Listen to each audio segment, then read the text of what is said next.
മറ്റു വാർത്തകളിലേക്ക്. സംസ്ഥാനത്തെ ട്രഷറി തട്ടിപ്പിൽ ശക്തമായ നടപടി സ്വീകരിച്ചെന്ന് ധനമന്ത്രി കെ.എൻ. ബാലഗോപാൽ. തട്ടിപ്പ് ആവർത്തിക്കാതിരിക്കാൻ സോഫ്റ്റ്വെയറുകളിൽ ആവശ്യമായ മാറ്റം വരുത്തി. തുടർച്ചയായി 6 മാസം ഇടപാടുകൾ നടക്കാത്ത അക്കൗണ്ടുകൾ മരവിപ്പിക്കും.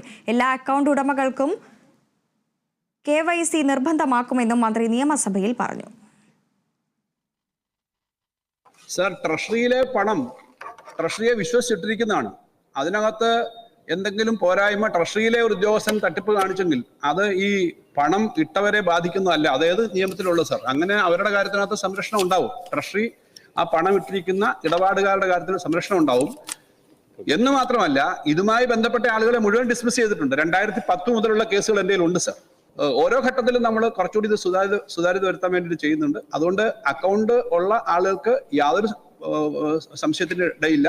വളരെ അപൂർവം ചില കേസുകളാണ് ഉണ്ടായത്, റിപ്പോർട്ട് ചെയ്തു. അത് തടയുക മാത്രമല്ല, അവരുടെ കാര്യം സംരക്ഷിക്കും. അതിന് അവരുടെ പണം നഷ്ടപ്പെടില്ല സർ.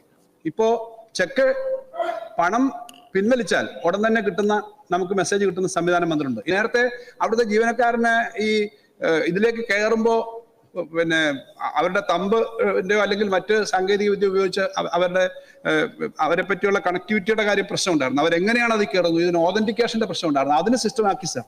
ഇനിയിപ്പോ നമ്മൾ ഓൺലൈനായിട്ട് ബാക്കി ചില കാര്യങ്ങൾ കൂടി വരാനുണ്ട്. അതിനകത്ത് ഇപ്പൊ പറഞ്ഞ ബാങ്കുകളുമായി ബന്ധപ്പെട്ടിട്ട് ചെയ്യുന്ന ആളുകളുമായി ചേർന്നിട്ട് തന്നെ അല്ലെങ്കിൽ വലിയ അത്തരം കമ്പനികളുമായി തന്നെ ചർച്ച ചെയ്ത് കുറച്ചുകൂടി നമ്മൾ ഇതിന്റെ വിശ്വാസ്യത വർദ്ധിപ്പിക്കും.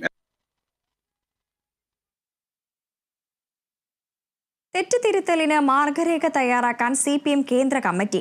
കേരളത്തിൽ ഭരണവിരുദ്ധ വികാരമുണ്ടായി എന്നുള്ള അഭിപ്രായം കേന്ദ്ര കമ്മിറ്റിക്ക് തള്ളുന്നില്ല. തിരിച്ചടിക്കിടയായ സാഹചര്യം കേന്ദ്ര കമ്മിറ്റി നേരിട്ട് വിലയിരുത്തും. വിവരങ്ങളുമായി ബിനോയ് ചേരുന്നുണ്ട്. ബിനോയ്, വിശദാംശങ്ങൾ.